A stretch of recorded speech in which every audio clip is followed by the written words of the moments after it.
You're listening live to Rightside Radio with Phil Williams. It's hard to go wrong when you're on the right side. Rightside Radio. Solid, conservative, and just plain right.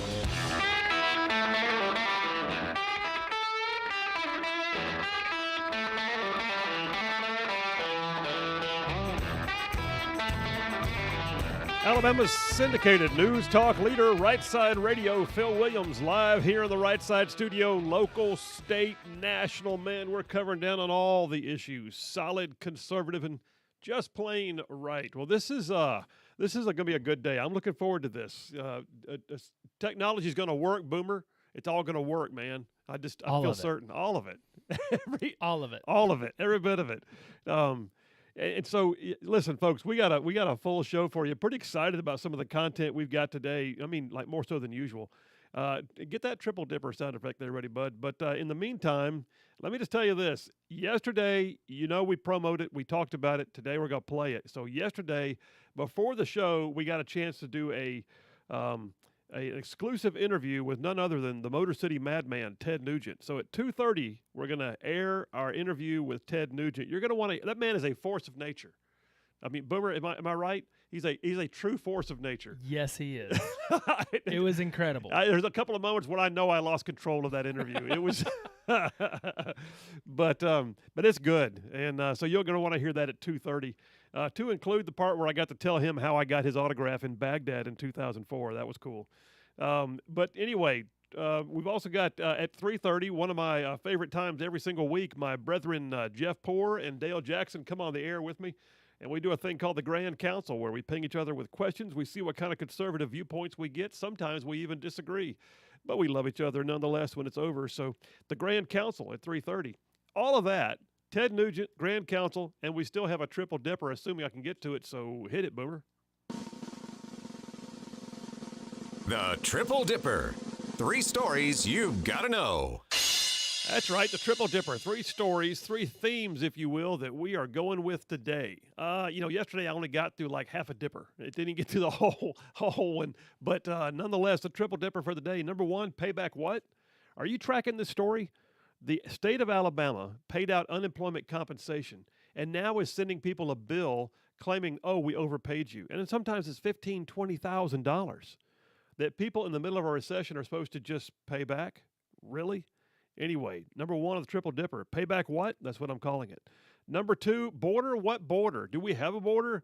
Some would say no. Interesting thing is, in a couple of places, all of a sudden, Joe Biden decided to start filling in holes in the border. Really? Why is that? Political payback, maybe? We'll see. Border, what border is number 2. Number 3, come and take it.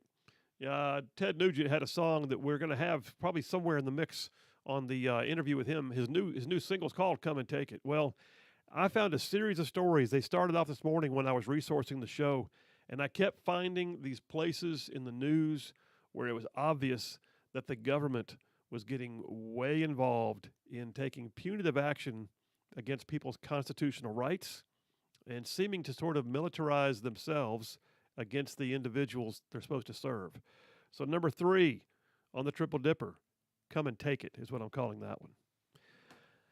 But listen, sometimes when I do my monologue, the right side way, sometimes when I do my monologue, I have a thread that I want to follow that goes down sort of the line of part of the triple dipper or with an interview with somebody.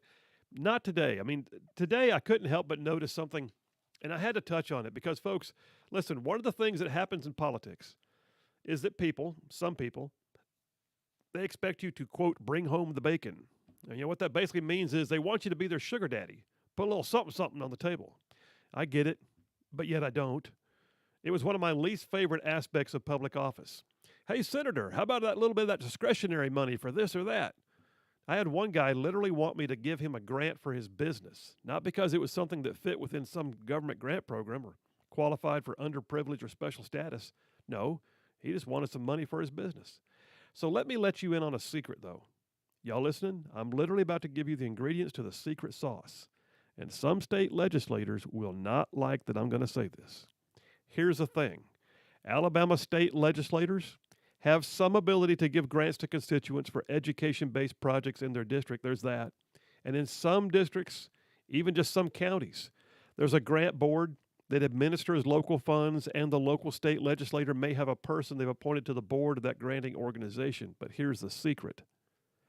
By law, the legislator cannot directly harbor, dole out, or even handle those grants. Why? Because they're actually generated by taxes collected from you and I. They are public funds. And no matter how benevolent a state representative or state senator tries to appear, the fact is they are just directing a little bit of the traffic to help appropriate funds toward a cause within numerous limitations. I'm telling you what now. The secret is this. When they come to the assembly at your school or when they come to that event that you're at and they stand up there and go, I am so proud to bring you this money, all they did was return your tax dollars. It was a pet peeve of mine seeing how many pretended that they were giving away funds out of the goodness of their heart or from their own pocket when nothing could be further from the truth. The only funds that a state legislator can give of their own here in Alabama is if they want to give away part of their own campaign account, the money they've raised to run for office. And even then it has to get reported to the state, and it can only be given to certain narrowly defined recipients like maybe a charity. I can't tell you how many times I would have someone call and ask for money. It was literally almost every single day of the 8 years I was in office. Senator, the YMCA sure could use some of your discretionary funds to build a new pool. Well, we don't actually have discretionary funds, and you already sell memberships that compete with the other gyms in town, so why do you need public tax dollars? Or, Senator, the city sure would like to build a splash pad for the kids at the park. Can you part with some of your discretionary funds? Well, the city just paved the roads in the mayor's neighborhood, and I believe those funds could have been used to build a splash pad, couldn't they? It was on and on and on. And there were some good moments. I mean, there honestly were. There were some good moments. I mean, I once had the opportunity to help direct some funds to one of the small rural elementary schools in my district that had no air conditioning. Can you imagine? No air conditioning. To put AC in a part of their facilities for the first time.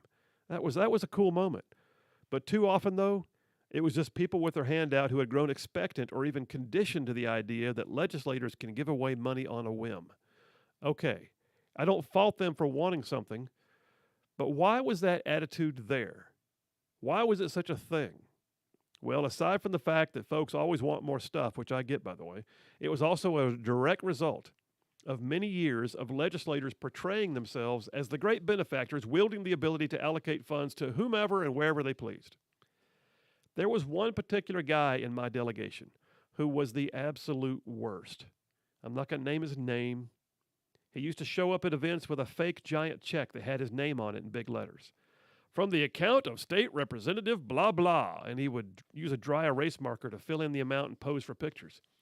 Now, I've been to a bunch of those ceremonies and photo ops, and I would turn the golden shovel on the groundbreaking, but the guy with the big check, he would actually not even come unless he could do a dog and pony show. And if there was any joint credit to be given, he would not do it. So I used to drive him crazy anytime I could. I'd go to the microphone, and I'd say something like, well, what State Representative blah, blah, and I want you to really know is we don't have accounts of our own. These are your tax dollars coming home to you, and we're glad to see it happen. Used to make him so mad. One time I found out he was going to a school assembly. He had asked to speak and essentially take credit for a grant that he and I had jointly applied for that school. He knew I couldn't make it there that day, so he was trying to stage it just right without my usual interference. So I found out about it, and I called the assistant principal, who was a friend of mine, gave him a heads up. And after old state rep blah, blah made his grand presentation to the audience, the assistant principal went up and said, and by the way, I spoke to Senator Williams, who could not be here today, and he wanted to be sure you all knew this grant is actually your tax dollars coming home to you, and that state rep blah, blah was actually just part of signing the grant application. He was fuming. The same guy, that state representative blah, blah, the same guy once refused to do any grants for a whole year because he wanted to save up and give away more in the next year. Why? Because it was an election year. Listen, I'm a realist. I know these funds are set aside for purposes that are designed to be benevolent and to help folks. And we're told in Scripture not to grow weary in doing good. It was also said by a great theologian that it's just as possible to become prideful doing godly things as it is anything else. The bottom line is this: just do the good. Just do the good. When we do things for others, when we seek to make our community a better place, we can achieve good results, but at some point, the underlying reasons for why they get done also matter. If we do the good, but we do so to call attention solely to our own benefit, then we have approached it all wrong. We have abused the opportunity to do the good for our own good, not for the greater good. And to be sure, there's a fine line there. A business should advertise its wares and services. A politician should tell you why to vote for them over one of the opponents that in their race. One team should get the trophy because they were the champions. A soldier should get the medal for their actions. One employee can be an employee of the week and get the best parking place. And yes, a politician can show up when the grant is announced to smile and wave and feel good that something tangible is happening with tax dollars that, makes someone's life better. But the next time you go to a school assembly or a new park or see the library getting a new bookshelf and your local delegation shows up, if they fail to say it, just politely ask them, hey, State Representative blah blah, or State Senator so-and-so, I understand these funds are actually tax dollars, not from your own account. Is that true? And I'm telling you right now, their reaction to your question will tell you a lot about their motivation. Just do the good, man. That's all. Just do the good. And that's a wrap for the Right Side Way. Well, I'd love to name names on who State Representative blah blah is. Boomer, you know him. That was actually your high school where that thing happened, where he tried to get in there and bring the big check and make a dog and pony show, but the assistant principal found out and made the announcement. By the way, Senator Williams couldn't be here, but he wanted you to know these are your tax dollars. Anyway, just do the good. Get out there and do it. Stop trying to make it a scene for yourself. Phil Williams, Right Side Radio, solid, conservative, and just plain right. We'll be right back.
And we are back. Phil Williams, Rightside Radio, covering all of North Alabama, solid, conservative, and just plain right. Well, we got a phone call during the break. Boomer, we totally failed. Just an epic fail on both of our parts. Randall from Newmarket is the man who has saved the day. It would not have been the right thing if we had gotten through this entire day without playing the Hump Day Camel. And so, Randall from Newmarket, you are a right-side ruffian par excellence. We appreciate you. Boomer, have you got it? We got to play it. Play it! Uh-oh. Guess what day it is? Guess what day it is? Mike. What day is it, Mike? Leslie, guess what today is? It's Hump Day.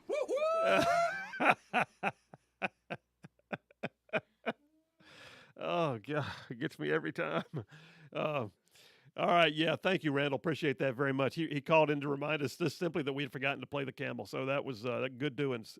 Hump Day, it is Hump Day. You are halfway through the week, folks, and glad of it.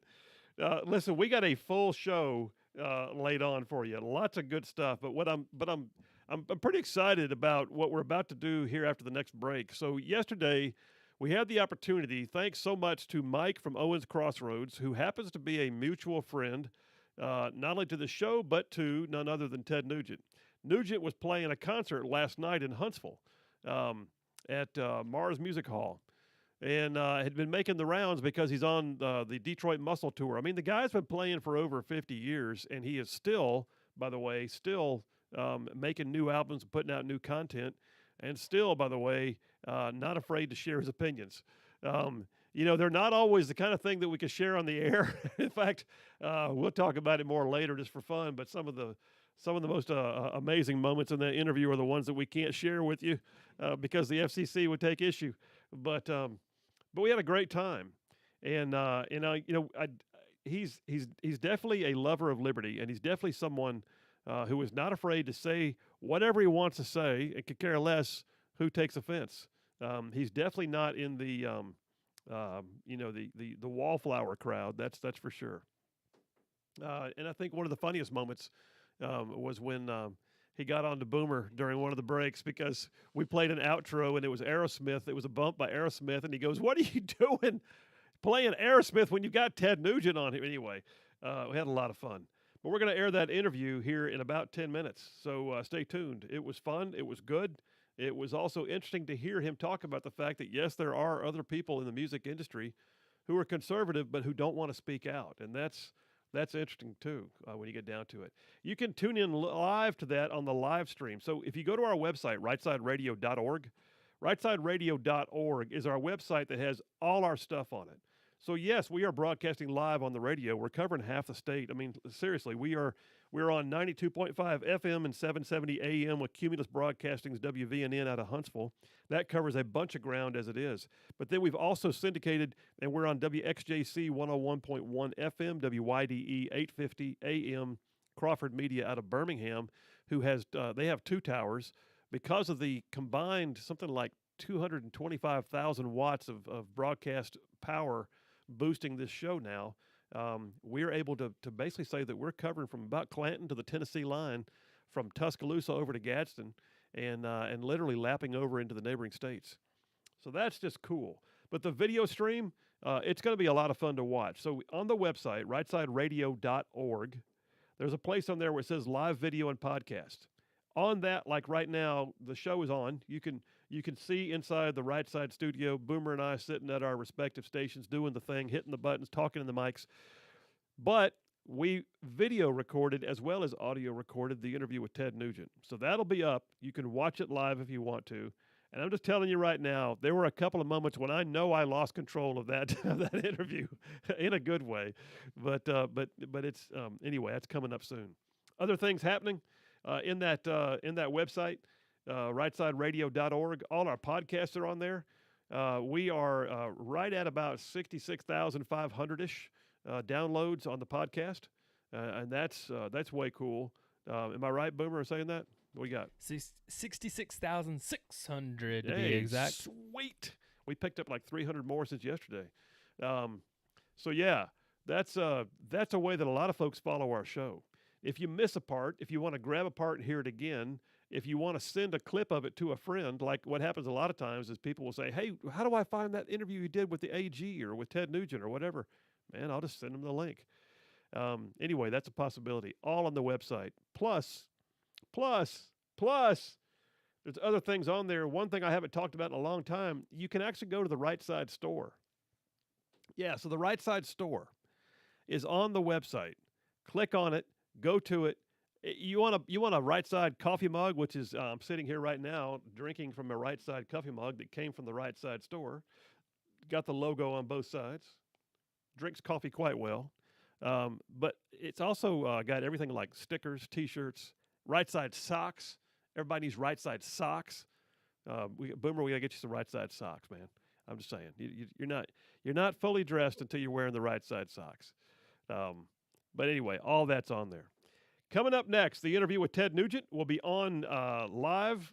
Here I say live, pre-recorded, but live on the show today. And listen, this show is going to be full of content. You're not going to want to miss a minute of it. So stay tuned. More to come. I'm pretty stoked. Phil Williams, Rightside Radio. Solid, conservative, just plain right, and saving the world one soundbite at a time. We'll be right back.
right, we are back. Rightside Radio. Phil Williams here in the Rightside studio, broadcasting across North Alabama. Solid, conservative, and just plain right. Well, folks, you are in for a treat today. You can probably already see the screen if you're live streaming with us, but sitting here is none other than the Motor City Madman, the guy who has had a 50-year career rocking the world, but also had a 50-year career of having his own opinions out there in the public sector and being known for sharing them. And listen, Ted Nugent, by the way, sold 40 million albums, 6,700 high-octane concerts. I mean, he's setting attendance records everywhere he goes. He just came out with another album after 50 years, Detroit Muscle, and he's on the Ted Nugent Detroit Muscle Tour. A friend to the military, a friend to law enforcement, a friend to the First and Second Amendment, and right now a friend to Rightside Radio. Ted Nugent, how you doing, bud? I'm doing so good at stupid, Phil, because I live truth, logic, common sense, God, family, country, Constitution, Bill of Rights, 10 Commandments, Golden Rule, that work ethic. I am the man in the arena, law and order, all that controversial stuff, which happens to be, no matter where I show up, Phil, it turns into the right side because I'm always right. It's a burden I've had to carry forever. You know, it's a hard burden when you're solid, conservative, and just plain right like we are here at Rightside. But you are definitely in good company, my friend. Well, listen, I got to ask you this. All right, before we go too much further and get into your, political and liberty views, you've been. Oh, by the way, this... Phil, excuse me, but what? I don't have any political views. None. I adhere to the Constitution. It's not a view. I don't even have any opinions about freedom other than that I really like it. But the self-evident truth that you and I celebrate and promote, it has nothing to do with views. King George can kiss my. We have freedoms, and if you want to play King George, we'll meet you at the Concord Bridge. Any questions? No, none. I'm done. I think we can go ahead and sign off now. The interview is over. Have a nice day. Drive safely. All right, let me ask you something, though. All right? You've had a 50-year career rocking the world. I mean, major hits out there that have become part of pop culture, like, Stranglehold, Cat Scratch Fever. I mean, you've been in bands, but you had a solo career, too. How do you survive 5 decades in an industry that burns people out in, like, 3 years? I do media every day, and thank you for having me on, Phil, because, I have a big mouth. I think the Founding Fathers, in fact, I'm beyond the thinking stage. The Founding Fathers wanted every American to be just like me, to be suspicious of everything, to be a critical thinker before the term is coined, and to stand up for the instinctual, self-evident truths that the American dream, the experiment in self-government, was founded upon. So the way I maintain is that when the hippies tried to put this lie of peer pressure on me, I gave them the finger and cold cocked them, literally and figuratively, and I stood my ground. I've been clean and sober for 74 years. Yeah. And I have to correct you, I haven't been rocking for 50 years. I've been rocking for 66 years. I started back in Detroit with my little combo at the Waltz Malt Shop on Warwick and Grand River in October of 1958. Nice. I started playing at sock hops and pool parties and Marilyn McMillan's 13th birthday party in her basement. So I've been at this a long time, but I'm a bow hunter. I hunt with the bow and arrow. I live a martial arts higher level of awareness, and again, clean and sober facilitates and optimizes that higher level of awareness, which applies to my ranching, my farming, my mechanics, my guide. I guide and outfit. I write New York Times bestsellers. How about that? The guy who wrote Wango Tango actually writes New York Times bestsellers. Boy, that's a middle finger if I've ever seen one. The point is that God gave me the gift of life. How dare I poison it? And again, it goes back to the bow hunting samurai level of awareness, because if you're not really tuned in to God's miraculous creation as a hands-on participant, you're going to have to buy chicken, because getting close to an animal with a sharp stick is one of the most impossible challenges of mankind. So I've applied that discipline. Whoa, discipline. Is that legal? I've applied the discipline of the martial arts of the mystical flight of the arrow that applies to my guitar playing, that applies to my song unleashing, that applies to the heart and soul performance of 6,800 and tonight in Huntsville, 6,812 fire-breathing rockouts. So that's nice. How I've maintained, because I take good care of myself. I eat venison and I'm alive. I'm clean and sober. That's the secret. That's not a secret. That's the ultimate recipe. Well, and that's the thing that I think a lot of people overlook is that in this industry you can still be clean and sober. And in fact, I actually read up before we got on the air together that there have been others who have been inspired in the industry with you, who have been inspired by the fact that you stood in the middle of it and said, "I'm not getting high. Don't give me the stuff." And I think that's huge. It's also a lesson that is too often missed by the rest of society, is that you can avoid the peer pressure just by saying no to it. How about that? That's a wild idea, but there it is. Well, first of all, I don't have any peers. I'm an individual. God only made one Ted Nugent. You can thank your lucky stars for that. And so I dismiss the concept of others putting pressure on me, Mrs. Nugent notwithstanding. She's the only one who can mandate squat in my life. Yes. So I've been a defiant son of a You gotta love the defiant son of a Who doesn't love a defiant son of a By the way, Phil, look what we just started creating here on tour. If this doesn't say everything about my life, I'm gonna need one. I'm gonna need one. Beautiful. I will give you one because Mike Maloney is my U.S. military warrior. Mike's a good dude. And Phil, geez, I know I sound uppity because I'm uppity, and I know I sound high energy because I'm high energy. I actually slept last night. The dogs snuggled with me all night. I have 3 dogs, and they so soothe me after the firestorm sonic bombast of my nightly concerts. But I have such a balanced life. I've already filled feeders this morning. I worked on an irrigation line on our ranch here. I've trained my dogs this morning. I snuggled Mrs. Nugent. But tonight when I get on stage, I'm going to scare people because the energy of what Chuck Berry and Bo Diddley and Little Richard and James Brown and Wilson Pickett and the mighty Motown Funk Brothers, that musical authority, it still permeates. Greg Smith, my bass guitar player, holy smokes. Jason Hartless on drums. I live the definitive, elusive guitar player's dream because of the fire in the audience. Real music lovers demand the best every night, and we perform, we reciprocate, we deliver the beast every night. So I balance it between the calming spirit of the wild outdoor lifestyle, connected to the earth as a rancher, a farmer, and then I put on my guitar, and God goes, I don't remember inviting those notes. So I live a very adventurous, defiant, individual, freedom-demanding life, and it's really, really good for you. Well, live large, I say. But let me ask you this. All right, so you go on stage, you scare people. I know this for a fact. You scare liberals every single day. You scare the pants off progressives because they're like, wait a minute, he said what about First Amendment, Second Amendment? He likes guns? Good Lord. Talk to us, Second Amendment. What are your thoughts? I don't have any thoughts. I'll just tell you the truth. You don't even have to think because your instinct will tell you that God gave me the precious gift of life, and I have a moral, intellectual, and I believe spiritual obligation to defend that gift of life. Hence the Second Amendment.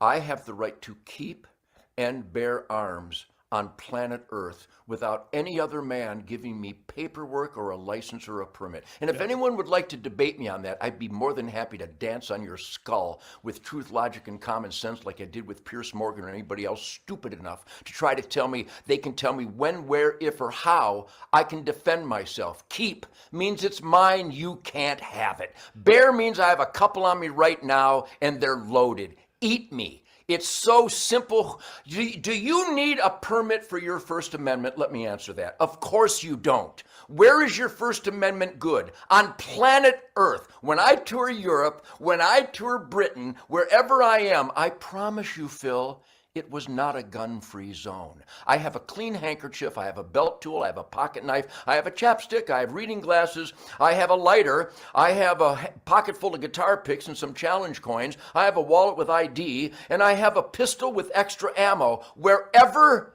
you see me. Because if anybody wants to take me away from a date with my wife, Shemaine, I will cut you in half. Any questions? Am I ambiguous? I find no ambiguity in your words, sir. In fact, I find them to be truthful and refreshing, to be honest with you. Beautiful. They're absolutely, I didn't invent precious, but I perfected it by the time I was 9.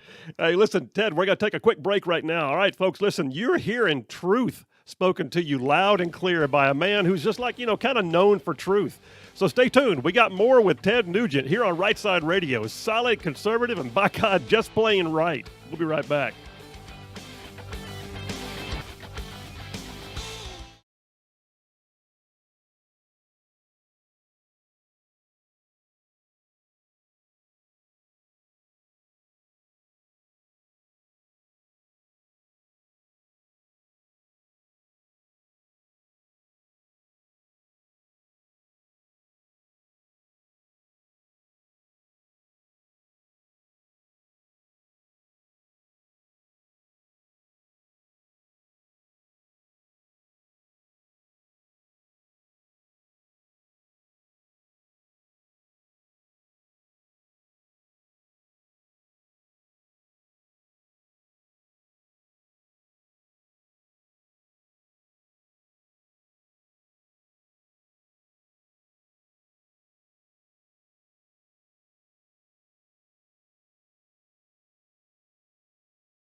And we are back. Phil Williams, Rightside Radio. Solid conservative, just plain right, saving the world one freaking soundbite at a time. Coming back at you right now with our new friend of the show, Ted Nugent. Ted, I got to tell you a quick story.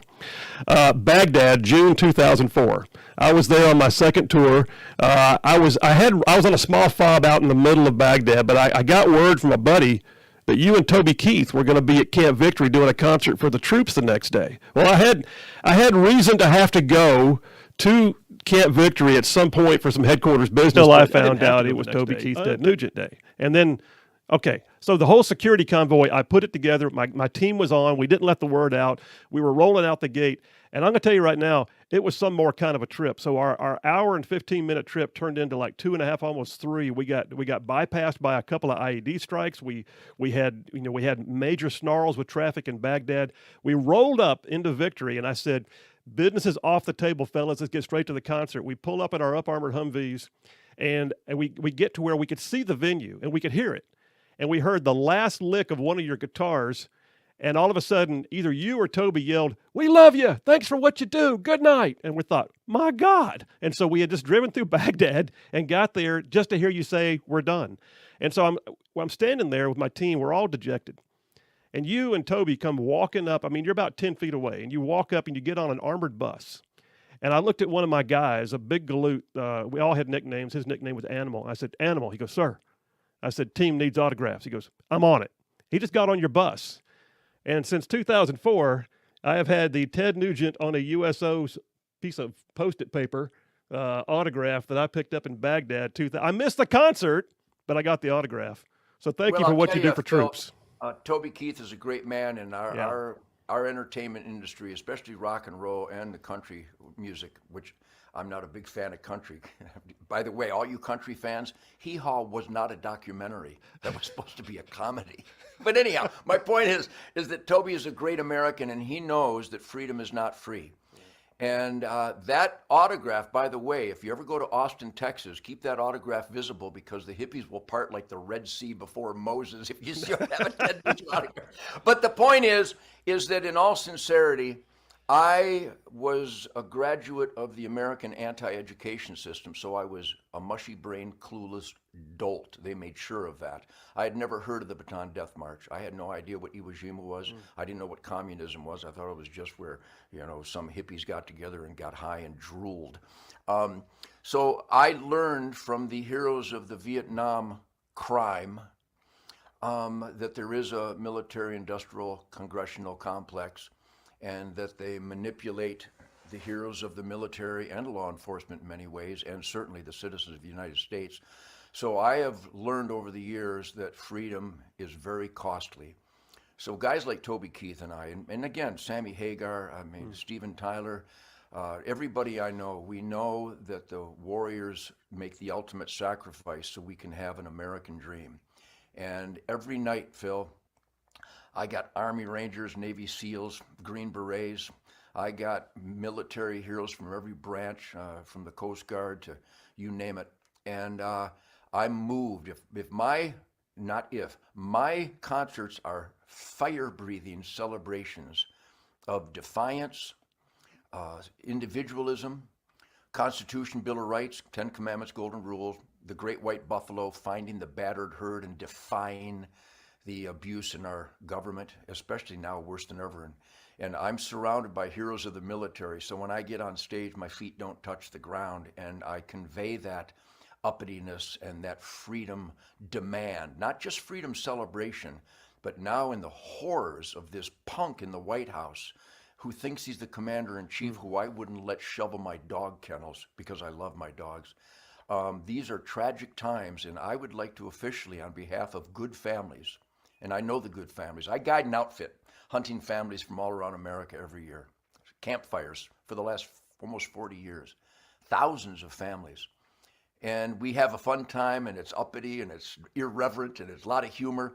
But it always turns into a somber, serious moment when we realize the abuse of power by our government that has manifested itself in a cultural depravity right now. Amen. And so on behalf of good families, I apologize to the heroes of the military and their families that your commander-in-chief is a traitor, that your commander-in-chief violates his sacred oath to the Constitution on an hourly basis, that our government is now not representing we the people, but most emphatically they represent the communist Chinese devils. And that's a horrible thing to say. When I talk like that, people go, well, that's outrageous. It's outrageous because it's true. Yeah. So we bring a prod, a crowbar, slugging skulls every night in a loving way to participate in this sacred experiment in self-government and get some constitutional accountability back in the Democrats are gone. They're just Satanists as far as I'm concerned. But the Republicans who don't stand up against them are even worse. It's like patriots going to Concord Bridge and shooting their own men. So these are harsh words I'm conveying because we just had a lot of fun a moment ago.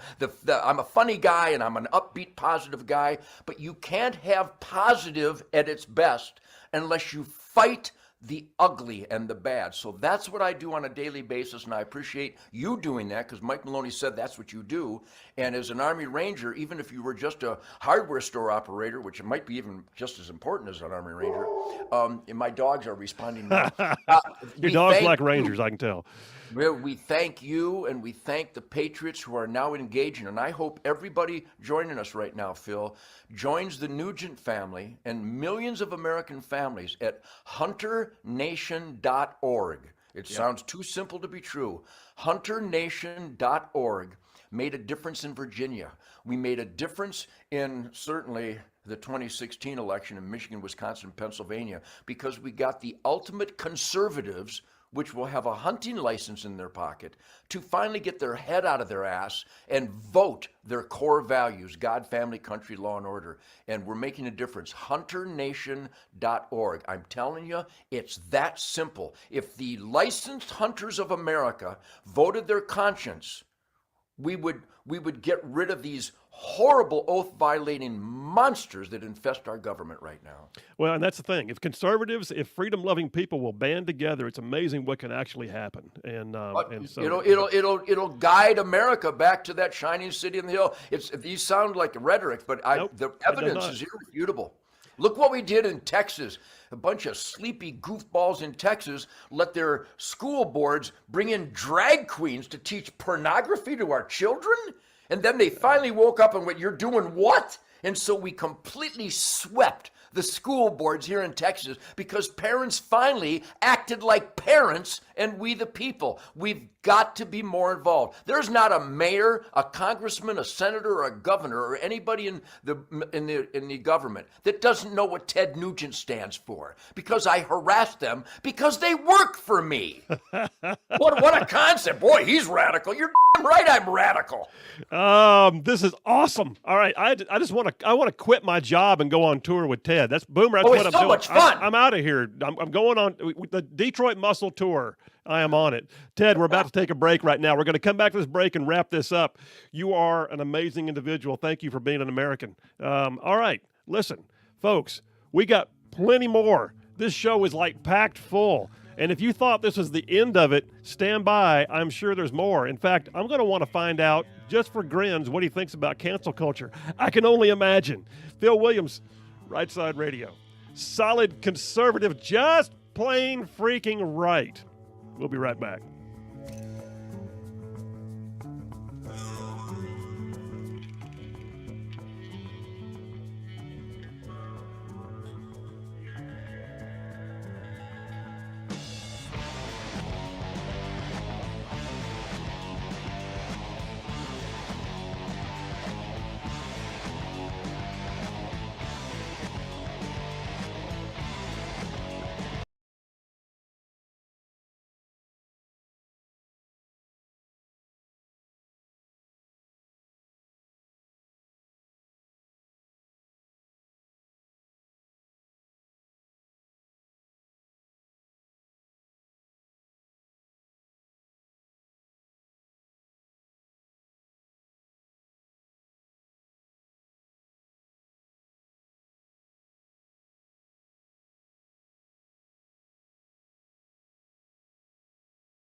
Come and take it. Come and take it. Come and That's take it. Hey, right, Boomer. lead it. Hey, Boomer, how does this sound? Can I play this on your show? Record. There's my intro bump right there, folks. We are back, Rightside Radio. Phil Williams with Ted Nugent playing a live bump to bring us back to being solid conservative and just plain right.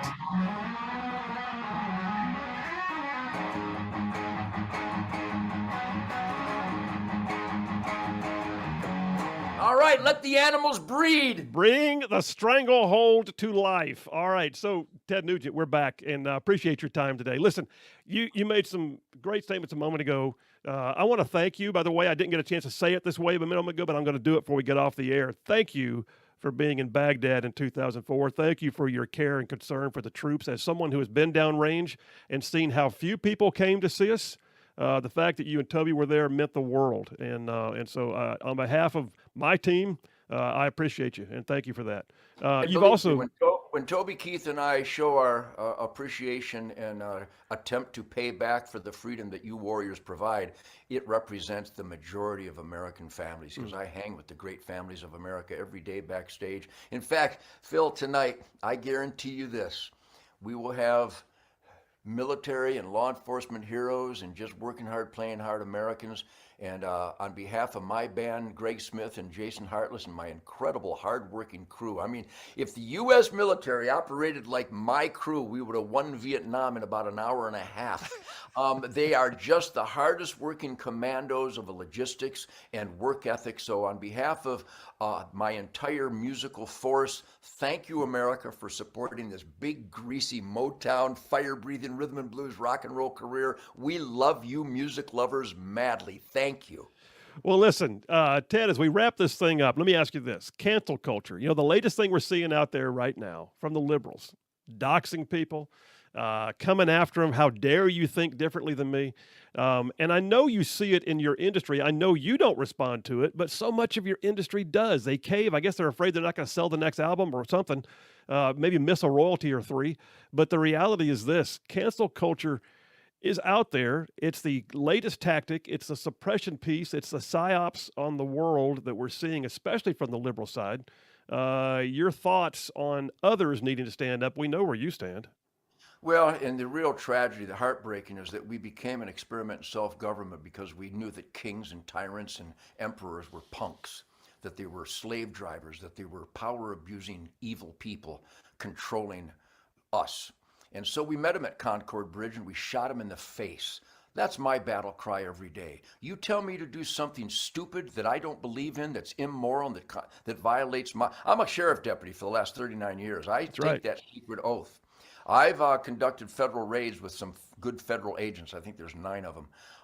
And it's really a tragic time. But those words have iron. That Constitution, that Bill of Rights, the 10 Commandments, the Golden Rule. Come on. These are the foundation of freedom, life, liberty, pursuit of happiness.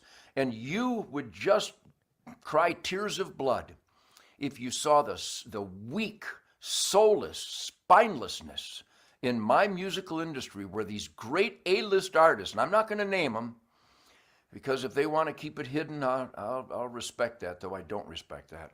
I'm talking the A-listers of A-listers that will tell me, thanks, Ted, for standing up for my Second Amendment rights. We really appreciate it. I'm not going to do it. Those liberals, they're good for $40 million a year for me. What a punk.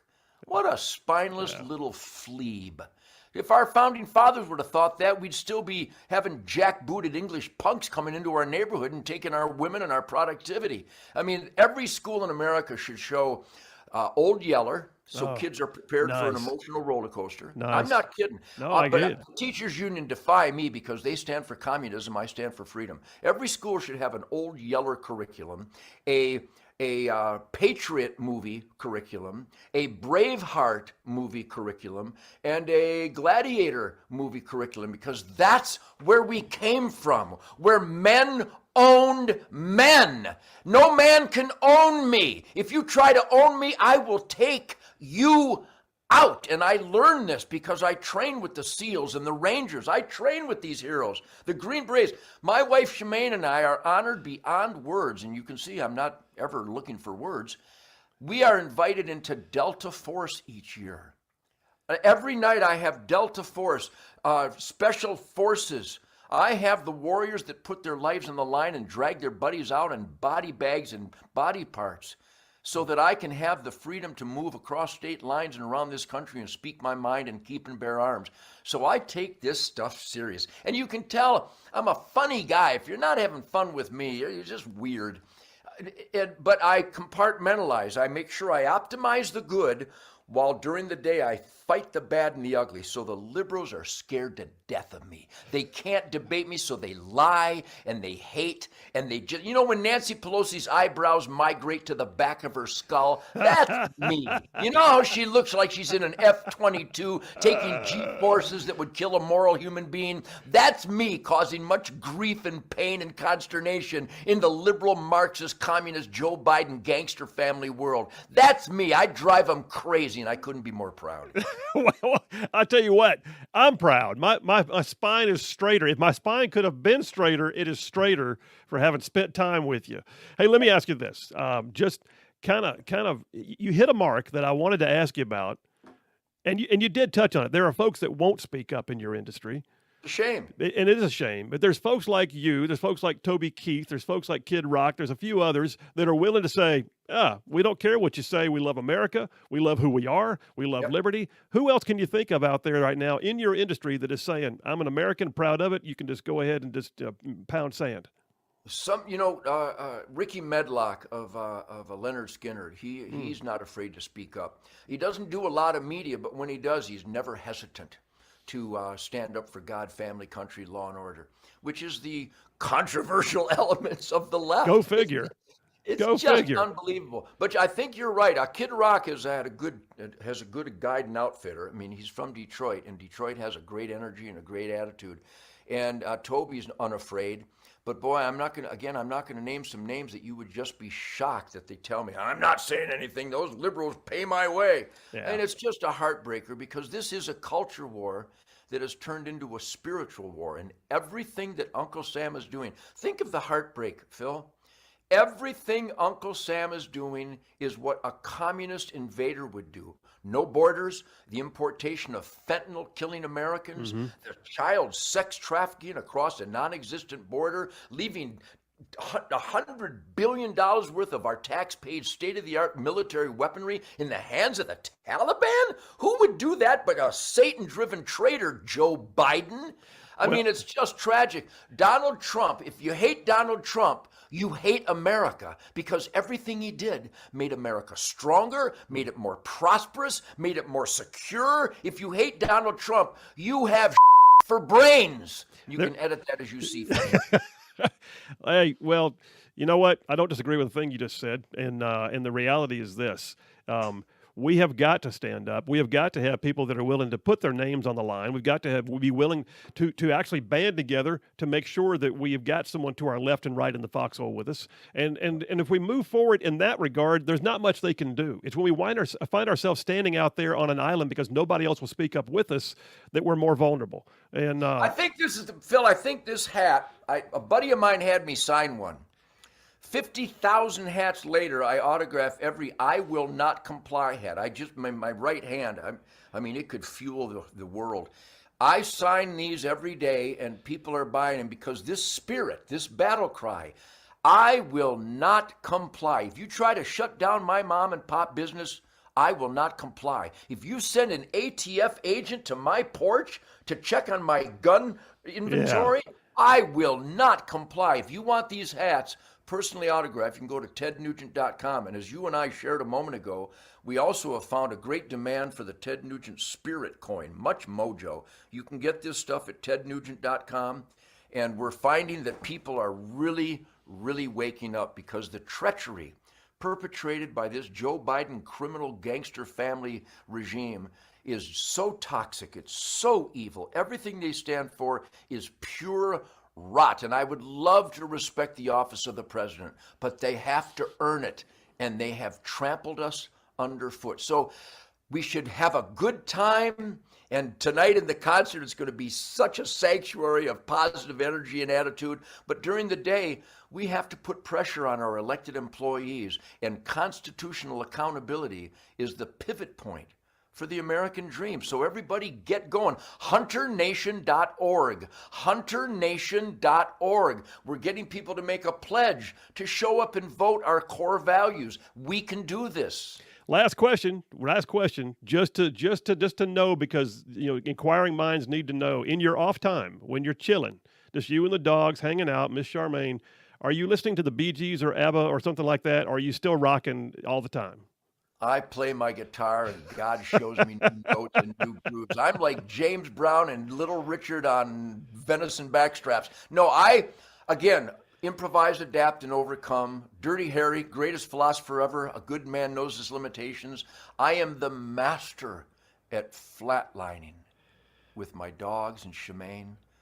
And then fire starts coming out of my I love to hunt and fish and trap and ranch and farm. And I do media every day. And I dare the liberals to debate me, and they're helpless to do so. How beautiful am I? Well, Ted Nugent, you are a beautiful American. We appreciate you. Thanks for spending time on Rightside Radio. Rock the house tonight in Huntsville. And we're going to go out with your newest one, Come and Take It. Detroit Muscle Tour, Ted Nugent, Rightside Radio. Solid, conservative, and just plain right. Y'all have a great day. We'll be right back.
And we are back. Phil Williams, Rightside Radio, covering all of North Alabama, solid, conservative, and just plain right. Well, I hope you got to hear the whole interview with Ted Nugent. If all you caught was the last few minutes, just understand it was like that the whole time.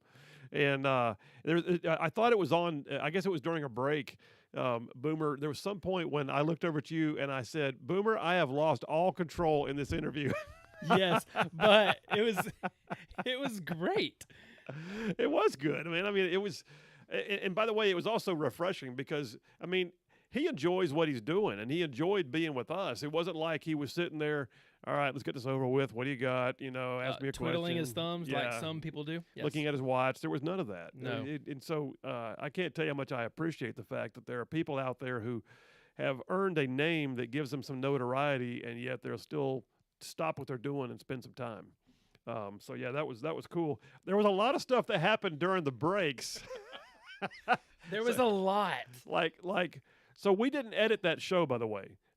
With the exception of putting a couple of bleeps in, he did a pretty decent job of refraining from things that were not so refrained from during the breaks when we were all like talking to each other and waiting, you know, just to go back on. In fact, you have the honor of being cussed out by Ted Nugent. I do. I do have that honor now, and I can place that label on my mantle. So, which was all, by the way, it was laughter and it was good fun. He wasn't Right. really cussing you out. He looked over. I think if I remember right, you were doing an outro bump, and it was Aerosmith. And he looks at the screen. He leans in. He goes, Boomer, yeah, blankety blank. What are you playing Aerosmith for? You got Ted Nugent on here. Yes, that's exactly what it was. Oh, that was too funny. But you know, the other thing that I heard in there, and listen, Boomer, you spent a lot of time working, especially in the country music industry, and you were the head guy for a number of people who are, you know, A-listers in country music. You spent time on the road with them. You were their road manager, I guess. What would your title be? Yes, tour manager, road manager. Yeah. All that. All right. So, which meant you were the head chef and bottle washer. Whatever needed to happen happened because you got it to happen, right? That's right. I would bet you saw a lot of stuff during your time on the road with, you know, A-lister music stars, but I'm sure there were some who were, you know, conservative, but it's like what he talked about during the interview.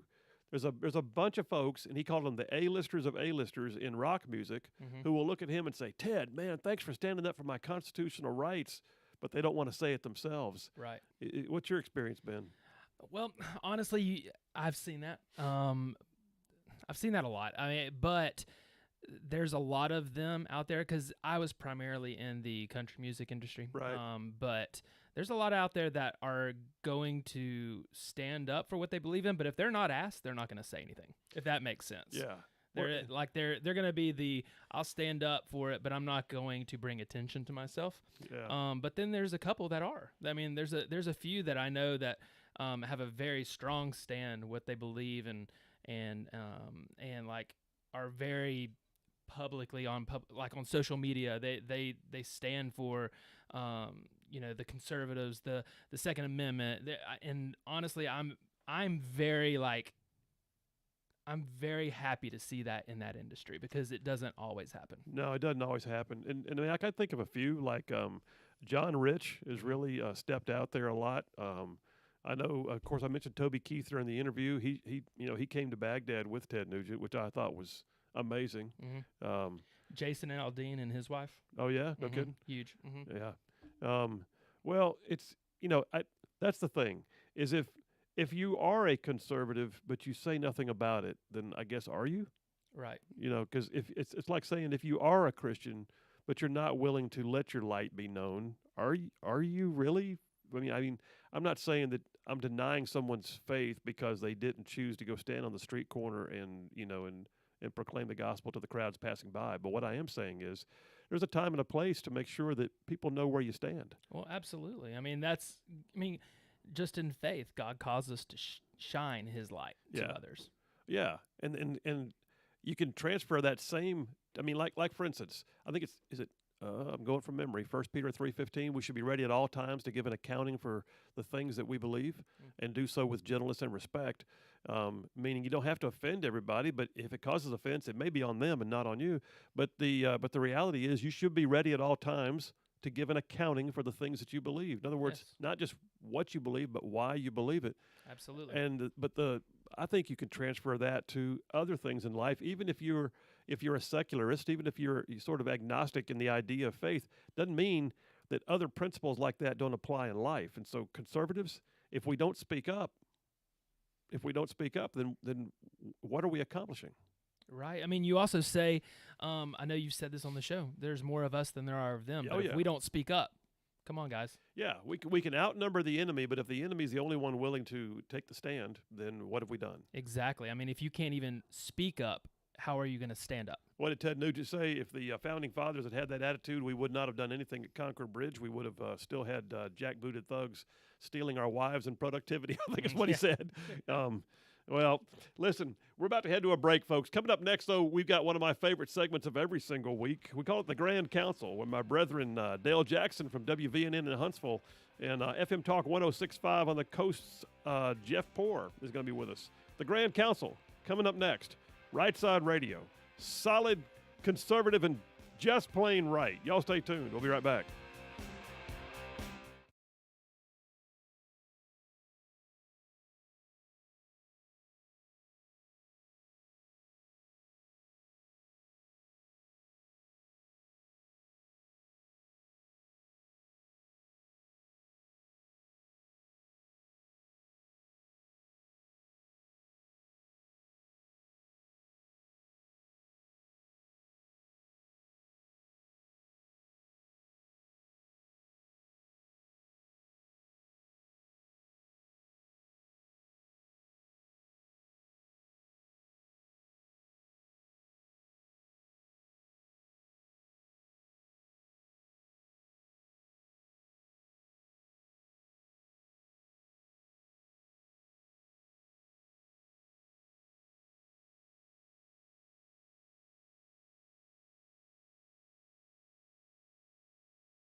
we are back. Alabama's syndicated news talk leader, Rightside Radio. Phil Williams live from the Rightside studio. Local, state, national, man, we got all the stuff. Solid, conservative, and just plain right. Well, this is one of my favorite moments of every single week. Like, we do this thing it's every Wednesday now is the new schedule, but the Grand Council, we call it. And I got two brethren in radio that have been doing this longer than me.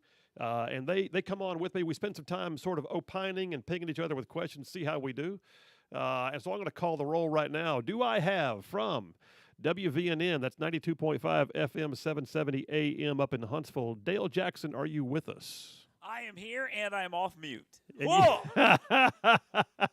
I'm so proud, Dale. After 15 years in radio, you have got the mute button down, man. All right, and from FM Talk 106.5 down on the coast, also the political editor for 1819 News, do we have a Jeff Poor? I am present. You are indeed, and your audio sounds crystal clear. So, all right, fellas, you know the rules. We ping each other with questions. We ask and answer. We do the best we can. We don't always agree, but we love each other nonetheless when it's over. So play the intro there, Boomer. What you got? Assemble the Grand Council.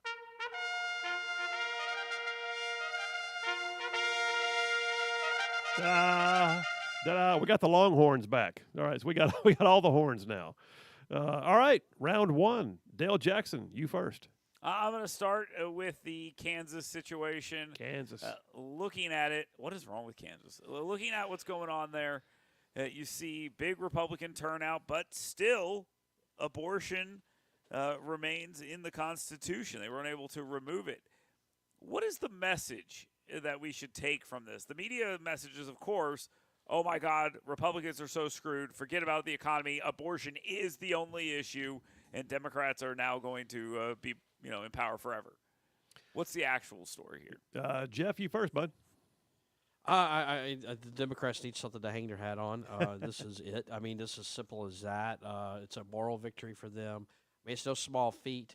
There's something strange about that, and the way I don't know if there's some kind of libertarian streak going on in the Republican Party right now, or civil libertarian streak that says that we need not mess around with the abortion issue, but I do not think it means the red wave is canceled.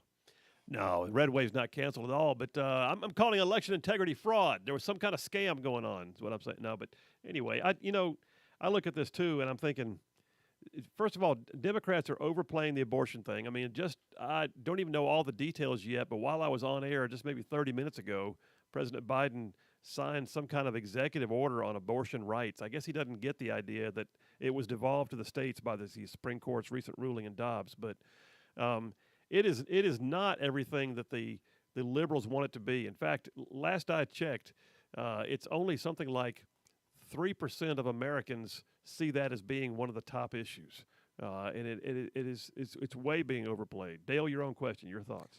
Well, I think it is being overplayed, but I think they should be somewhat worried about this. If I was a Republican, there in some swing states, maybe there's something that happens here that pushes something at one point, one way or another. They're already trying to hang extremists on every single Republican. This is just another way for them to do that. This does not bode well for some of those Senate seats, I think. But again, I don't think the red wave is canceled, but I think the red wave might have a little pushback on it right now. Interesting. All right, well, tell you what, let me segue straight off that. I'll take the next question then. So last night in Arizona, what's her name? Last name Lake. I forgot her first name, but she basically appears to have prevailed. It was too close to call earlier. I see where she's calling victory now, 12,000 vote margin, but nonetheless, that was a Trump-Pence kind of opposing candidate issue. Trump's candidate appears to have won. Just up on the banner a moment ago on the CNN, on one of the screens here in the studio, CNN basically saying they're freaking out. They're saying an election denier has won the ticket, to run for governor. Is election integrity going to be one of the issues in the upcoming midterms? Jeff, you first. I think in Arizona it has to be because it was just litigated over and over and over again. And how many recounts and court cases were there in Arizona? So I think at some point people start scratching their heads, saying, "Well, there's something wrong here." and Kerry Lake was able to capitalize on that. No question about it. But I don't know if it's necessarily something that's going to be a national issue. I think it just depends on state by state by state. Yeah. All right. So Dale. I sort of the same answer. Maybe in some places it will be. The Democrats will try to make that the issue everywhere. Did Trump win the 2020 election? Will be the question asked over and over and over and over again. If I was one of these candidates, I would say, well, did Bush win in 2000? I mean, I don't. That might be how I handle it. Or how about Trump in 2016? I'd ask those questions back. But I think it will not be this massive issue. I think people are kind of tired of it. But yeah, again, nibbling around the edges, this could be a problem for some candidates. For some, and I think that's the key. I think you both kind of touched on that too. It's a state by state thing. In Alabama, election integrity is pretty solid. We didn't have issues you can run on per se in Alabama. Don't ask Mike Lindell then. There is that. But besides the gaffes that we had in some state legislative races based upon local registrars not knowing their job, the reality is we had a pretty tight situation here. But you can't say that in Georgia. You can't say it in Pennsylvania. You can't say it in Arizona. And so some of those states, I think it is an issue that can carry forward. And you're right, Dale. I do believe you're right. I think you're going to wind up seeing any number of debates this coming season are going to have the question, well, do you believe that Trump really won the election? Like that's going to be something they're going to undo you with by asking the question. And I agree. Ask the question back. Jeff, your thoughts on this? Yeah, I gotta give it mine. I think it does matter state by state by state, but here in Alabama, no, there's absolutely nothing for them to run on. I guess you want me to do my question. Oh, that's right. I did. I think I gave you 2 bites at the apple on my question there. So yeah, go ahead. Yeah. So let's look here at Alabama. BCA had their annual confab down here in my neck of the woods. And this always makes me a little suspicious when they start talking about health care. And suddenly the Business Council of Alabama cares about health care. And Robin Stone's on TV talking about health care. I got to think that is some kind of signal that they're going to maybe they won't be out front pushing for it, but they're going to say, hey, if you want to expand Medicaid rolls in Alabama, it's okay by us. And I think that is something they're pushing for behind the scenes. What say you? I agree. I think they are pushing for it because the Hospital Association wants it badly. Some of the things they're going to have to watch for in this didn't HHS or Medicaid and Medicare services, didn't they just come out with a regulation saying that you will allow for transgender surgeries and treatments as a part of Medicaid? Yeah. So, this is going to be one of those things you push for it. If you push for it on a fiscal note, you're going to wind up getting a cultural fight. I think that's what you're going to look at here. So they can claim that it's going to help hospitals with their bottom line, but at the same time, those same hospitals just pissed people off for the last 2 years by not allowing families to come in the door while Granny was dying in the ICU. And then the other thing is you're going to create this huge cultural fight. You're going to say, well, okay, in Alabama, we don't want to do that because cultural issue. Dale? Well, I think you're right about that, and I also think that we've had this conversation in this state 15 times in the 15 times I've lived here. It seems like, or the 15 years I've lived here, and it really seems like it goes absolutely nowhere. And you heard Senator Pittman say, look, if you do this, you're putting the state into proration eventually. Yeah. Yep. So I think fiscally they're going to have a hard time selling it. I think you're right. Fiscally and culturally, I think it's going to be a no sale. Well, there's something else, guys. Yeah, go real ahead. Quick. Robert Stone is a Blue Cross Blue Shield guy, right? Oh, it's true. And you got to think, that's a big mule in this state. I think that's something you got to also take into account. That's a great point. I had not put those two puzzle pieces together, but Robin Stone was the lead governmental affairs guy for Blue Cross Blue Shield, the behemoth in the state of Alabama when it comes to health insurance, for many, many years. But now he is also the head of the Business Council, and they're talking about Medicaid. That's interesting. All right. Hey, we're ahead of schedule, so let me just jump right back. Who had the first question? Was it Dale? You going to go ahead? I did have the Take first number question. 2, bud. All right. I will ask this question. Governor Kay Ivey saying, I don't really want to talk about the closed primary stuff. I'm not interested in that conversation. And it's very strange to me. I find it very strange. She's like, I'd rather talk about this closer to the next legislative session. It just doesn't make any sense. They ask you a question, why not answer it Why is Kay Ivey being coy on the issue of closed primaries of all things? Because she doesn't have an answer. No one told her what to say yet. I mean, I think the reality is it was a question she wasn't prepared for. And by the way, I don't have the context here, so I didn't see this presser or the was it asked in a press conference or was it something that was sent to her in writing? I read it. I don't know if there was a press conference. I was just reading the quote. Okay, so yeah, the reality here is she probably didn't have an answer and tried to defer simply because she wasn't comfortable trying to wing it and set policy with an unexpected answer. There's no reason why she can't have a better answer than that, though, because this has been in the news. Yeah, Jeff, what? Or it's this. She's worried about losing a big segment of her voters if you forbid Democrats. No, but she won't be running for anything again. But no, what else does Ivy not have an answer for? Why should we be surprised by this? Yeah, and yeah, I guess Gina Mayola didn't have a press conference answer point ready for her on that one. It's all I can answer. Your own question, Dale. What do you think? I don't know. I don't know. I don't know what Paw said about Junebug in a closed primary, so she ain't got nothing to say. So I don't know. It's just completely insane. But no step too high for a high stepper, though. Yeah, except for that question. That question's too hard. Yeah, that's important to know. I just think she needs to be able to answer these really simple questions. It's just kind of embarrassing. Well, yes, or at the very least, she needs to give a better answer than. We'll talk about that later when the other branch of government comes in and does business. That's just no. That's not good. All right, Boomer, take us to a break, brother. We'll do that right now. We'll come back from this break. It's round, we're already in round 2. We're going to finish round 2 of the Grand Council with FM Talk 106.5 from the coastal region. That's Jeff Poor and WVNN's program director, morning show guy, Dale Jackson, and little old me, Rightside Radio. Solid conservative, just plain right. We'll be right back.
And we are back. Phil Williams, Rightside Radio, covering all of North Alabama, solid conservative, just plain right. We're back here now with my brethren, Jeff Poore from FM Talk 106.5 and the political editor at 1819 News, and Dale Jackson from WVNN's 770 AM 92.5 FM up in Huntsville. So round two, fellers, we're in it. Dale's already got his problem out, or his question out. Let me go ahead and jump on one that's kind of weird. So you guys probably tracking this story about, actually it's a developing story, more of it broke today. Somebody is targeting the Matrix Group. Matrix Group, now, by the way, that's irony because the Matrix Group has been known in Montgomery as the organization that will target others and targets people hard, like goes and tries to destroy lives sometimes to gain political upstage. And they'll go after anyone. They recently got called out for staging a shadow war, basically down in Florida, by sort of owning a media outlet and then influencing the stories that were being written about candidates. This crap happens too often, to be honest with you. But Dale Jackson, your thoughts on Matrix's unraveling in the media? It's a story for nerds and nobody else. Most people won't pay any mind to this, and I think that most people are hearing the words Matrix for the first time outside of those movies, especially in relation to what's happening in Alabama politics. So I don't know what the fallout actually looks like. It may hurt this company. That may be true, and that might be for the best. But I just don't think it has any real – it's not going to hurt Alabama Power, which is supposedly part of the angle here. Yeah, and I will say this: the fact that nobody's heard of it was by design. They are the organization that travels in the shadows with intent to stay there. Jeff, I actually read the whole 3,000 words or whatever it was Archibald Whitmire put out there today. Perkins, he's at war with Jeff Pitts, but you know what this is, guys? It's like when you put two like rats in a cage or something, and they just are going at each other. It was bound to happen eventually. That's the way these guys think. That's the way these guys operate, and now they're turning on one another. And it's a turf war, right? But it's a turf war that's going to end in a mutually assured destruction. Yeah, I agree. And to Dale's point also, and this is part of what I was going to say was my answer to my own question is what's interesting is if you're inside the bubble in Montgomery, people are going, ooh, wow, did you see that? What's going on? Perkins said what? When did they do this? Well, that was a leak. That was intentional. And did you hear about the lawsuit between the former partners of Perkins? And they say he stole his client list and all that crap. But outside of that, the vast majority, 99.99% of Alabama is going, what? And that's pretty much where it's going to stay. I would guarantee you. Inside the bubble, big news. Outside the bubble, who knows? All right, Jeff, you're up, buddy. What you got? Hyundai, child labor. This story's been around for about a week now, or maybe about a week and a half. Reuters originally broke it. They found children as young as 12 years old were at a metal stamping plant in Luverne down in Crenshaw County. And when I saw it, first I thought, well, gosh, we paved the way for Hyundai to come here. I remember those days. It was a Siegelman deal, and we economic incentives. But then it occurs to me this too, guys. This is one of these companies that believes diversity is our strength. And they're going woke, and they preach to us about the virtue and equality and equity and diversity, yet they're hiring 12-year-olds to work in their plant. But whether they brought them in or not, it was a temp agency. There were still 12-year-olds. There's child labor going in there, and not a word about any of this. Well, yeah. So let me ask you this though, because I have seen this a little bit. Is this confirmed? Has Hyundai acknowledged the fact that this happened, or is it just a story that someone is trying to break, saying that we heard that someone was working there that was 12 years old? What's so what happened was the 12-year-old in question, or 14-year-old in question actually, ran off with one of the coworkers at Hyundai, and they issued an Amber Alert. Oh my gosh! And then when the authorities said, well, she ran off with the guy she worked, a reporter at Reuters said, whoa, she's 14. Where on earth is she working? And that's sort of how this came to be. And then they dug around a little bit, and they Reuters confirmed this with the local authorities in Coffee County that at least one of these children was working at the plant. Of course, Hyundai, and this is a subsidiary of Hyundai, but wholly owned, Smart Alabama, said no, there's no children. We deny that. But what it looks like happened to me, they have these temp agencies that bring in employees Yeah. to do work to fill up gaps, and it kind of creates a barrier between the two.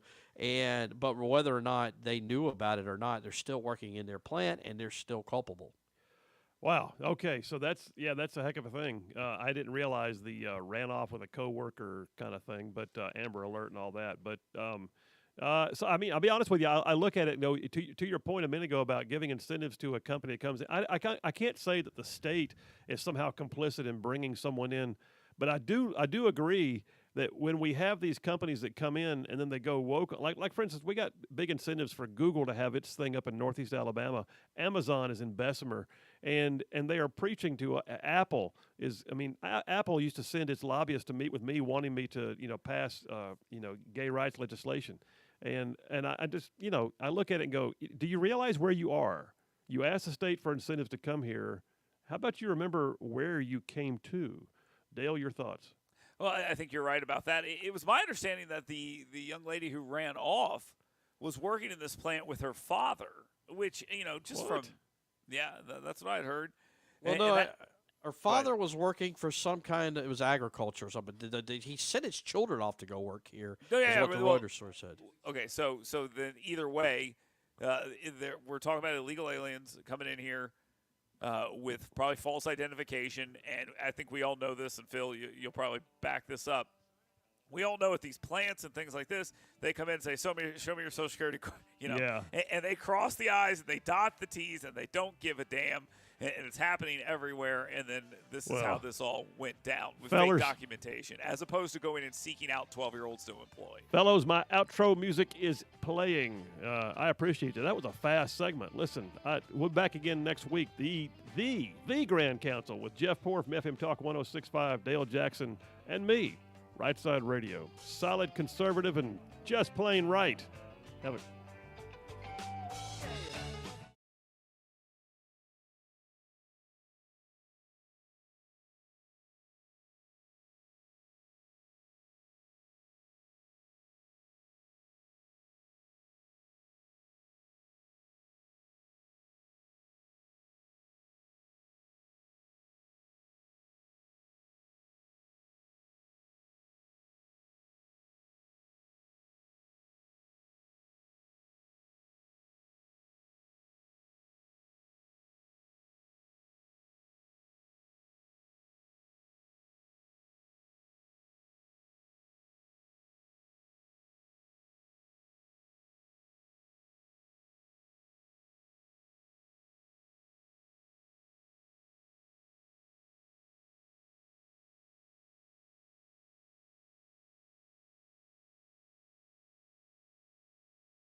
You're listening live to Rightside Radio with Phil Williams. It's hard to go wrong when you're on the right side.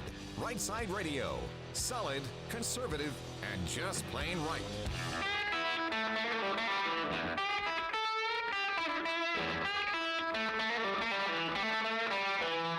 And we are back. Phil Williams, Rightside Radio, Alabama's syndicated news talk leader. That's right, Phil Williams right here in the Rightside studio. We do local stuff, we do state stuff, we do national stuff. Man, we cover down on all the stuff. Solid, conservative, and just plain right. Hey, thanks for being with us. Third hour of the show today. This has been some more kind of a show. I mean, like what, Boomer? It's been a great show. Wow. I mean, you know it's a great show when the Triple Dipper is the single right now. Yeah, we have not even scooped a dip at this point. No dip. There's no dips yet. But, hey, I'm going to say it on air. Boomer, you and Birdman, outstanding work. That was the idea that we got the Ted Nugent interview done yesterday. Y'all ran the editing yourselves. You got the bleeps in where you needed to. And then you got it up on both video and audio today. Good job, bud. Thank you. Thank you. You're Great welcome. job, Birdman. You're welcome. Could not do this show without you, that's for sure. Anyway, and I wouldn't even want to try, just be honest. So there's that. Hey, before we go too much further, let me just say this. If you want to call in, love to hear from you. Did you hear the Ted Nugent interview? Love to hear your thoughts. 833-687-4448. That's 833-68-RIGHT. That's the phone number here. And not just that, but did you hear anything else in the last Grand Council we just did? What are your thoughts? I mean, I got all you right side ruffians out there. Y'all got thoughts. I know you do. So, yeah, call in and tell me. 833-68-RIGHT. 833-687-4448. A couple of pieces of breaking news. One, I tell you what, I'll do that one first up on the big screen right now. There's two things going on. But the first one is up on the left screen, which it's interesting to me that CNN is the left screen because that kind of fits the left side of the. Anyway, We did that on purpose. yeah, I know you did. So anyway, CNN reporting that Speaker Nancy Pelosi has left Taiwan. So she did apparently stay the night. I wasn't sure, and that sounds kind of weird. Like, why would she land and not stay the night? Because this was a huge international deal. And so the news of the hour, internationally speaking, is that China is staging military drills all around Taiwan right now. Just this morning, apparently, Taiwanese Air Force fighter jets had to scramble because there was a approaching sortie of 12 Chinese fighter jets coming into the Taiwan Strait. And nothing apparently happened. We would have heard about it by now, but this has been a huge hairy deal. What happens next is anybody's guess. Does it just die down? Does China just go, well, they called our bluff. Now what? I mean, are they like the dog that barked a lot until you looked them in the eye and then they back down? I would hope so. But China also is coming from a culture where they feel the need to save face, and so, they made a lot of threats in the last 2 days. Really been going on for a while, but the last 2 days, the level of rhetoric coming out of China has been exponential, and so we will see. They literally rattled the sabers, literally threatened, military action, and the question now remains: who are they threatening, and will they do something, and if so, what? There's been some concern that it's going to be directed at Taiwan. Not necessarily militarily per se, but it might be, crashing their economy or trying to do something cyber attack wise. Anyway, the other piece of breaking news that I let you guys know, just because it's not going to impact us, but it's just sad. Indiana GOP Congresswoman Jackie Walorski was just killed in an auto accident. So yeah, we have an Indiana Congresswoman and two of her young aides, both in their late 20s, that were traveling in an SUV. Someone apparently crossed over into their lane. And it resulted in a head-on collision. All of the participants, or all of the occupants of both vehicles, were killed. Apparently, it was a significant accident, obviously, and so that's very sad to note. Things are already coming in saying that she was a true servant, that she had a great, wonderful attitude towards life, that she was someone who people could work with quite well. She was a Republican Congresswoman, Jackie Walorski. Two of her aides, trying to find their name. One Zachary Potts and Emma Thompson, both in their 20s. And then the driver of the other vehicle, a lady by the name of Edith Schmucker in her 50s. She crossed over into their lane allegedly, and Congresswoman Walorski and her two aides and the other driver, all deceased at the scene. So that's tough news. I got a caller on line one. Hey, it's Jeff from Indiana. Jeff, how you doing, brother? Doing great, Phil. Good, man. What's on your mind? Hey, I've been working, I guess I was in child labor before. Hey, man, I've been working since I was a little tot. Our family run a sawmill and everything, and as soon as I got big enough to make a couple dollars an hour, that was back in the 70s. I was I was working on there for, summer jobs and everything. And then no doubt. Heck, when I was 15, I was working for a coal company that Dad worked for and everything. And I worked for after that, after I graduated. But heck, man, I was 15 years old, I guess, working there, summer jobs, making $5 an hour in the late 70s when the minimum wage and some of the people in town supporting families was only making like $3 something. So yeah, and I actually I'm pretty sure I was 13, 14, and I was roofing houses in the summer in the Birmingham area. Family owned. One of my second cousins owned a hardware store and construction company, and I don't think they kept me on that job too long. I think after my foot went through the roof on one house, I seem to remember I went and mowed his grass after that. But but yeah, I'm pretty sure I wasn't supposed to be there. But yeah, I mean, I never had to work a job. I was, we had money, and I would always give me money, but I wanted my own money, and heck, like I say, I've been working pretty steady since I was about 13, 14 years old. Yeah, all my life. I can relate, and that may be just mowing grass and having chores, but for the most part, I have had a job, like a job, like reporting to somebody since I was at least 16, and then there was also summers like roofing houses. My very first paycheck clock in, clock out job was working for Chick-fil-A in Parkway City Mall in Huntsville, and I still to this day there's things that I learned working there that I carry with me even today. Yeah, but I don't know what the child labor laws are in certain places, but it doesn't hurt them to get out and do things as long as it's safe. No, I totally agree. Build that work ethic and get them going. At the very least, make them make their bed in the morning, I say. But exactly. Hey, Jeff, did you happen to hear the interview with Ted Nugent by any chance? Oh, that was great, Phil. It'd be nice to have him on about once a year or something, just to get everybody hopped up again. You know it. I'm pretty sure if I had him on the Grand Council with me and Jeff, we wouldn't get a word in edgewise, though. What do you think? No, Ted's a talker. He's hard to get. He don't do any self-promotion either, No, but I tell you what, though, it was enjoyable, and I had the best time. And he was a hoot, and then he would settle down and get serious for a minute, and then all of a sudden he'd be a hoot again, playing his guitar. I mean, it was a lot of fun. All right, Jeff, man, appreciate you, brother. You have a great day, man. Be careful on the roads. All right, folks. Listen, you want to call in, folks, 833-68-RIGHT. That's 833-687-4448. That's the toll-free number here at the Rightside Studio. We'll get you on the air. Did you hear the Ted Nugent interview? What were your thoughts on it? Did you hear anything else we've talked about so far?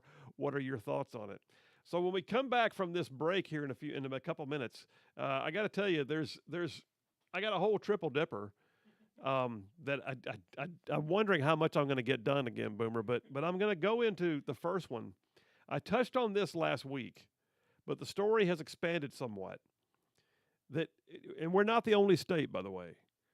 But are you aware that the state of Alabama is now claiming, oops, we overpaid some of your unemployment compensation? Remember all that going on when money was just pouring into the state? People were being laid off left and right because of, 2 weeks to flatten the curve lasting 2 years. So 2 weeks to flatten the curve put people out of work. Some businesses never came back. People had to file for unemployment. The federal government decided to boost their unemployment so that they're getting sometimes more than they would have gotten had they been employed. Then you had to get people back to work. which was tough enough. Well, what we're also finding now is the state of Alabama and other states is claiming that we didn't do the paperwork quite well. Something was wrong on your form. We wish we had caught it back then, but you owe us 14, 15, 12, $10,000. Do what? Yeah. We'll talk about that when we get back. And if you want to call in, I'll take those calls too. 833-687-4448. All right, we got a break right now. Phil Williams, Rightside Radio. Solid, conservative, and just plain right. We'll be right back.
And we are back. Phil Williams, Rightside Radio, covering all of North Alabama. Solid conservative, just plain right.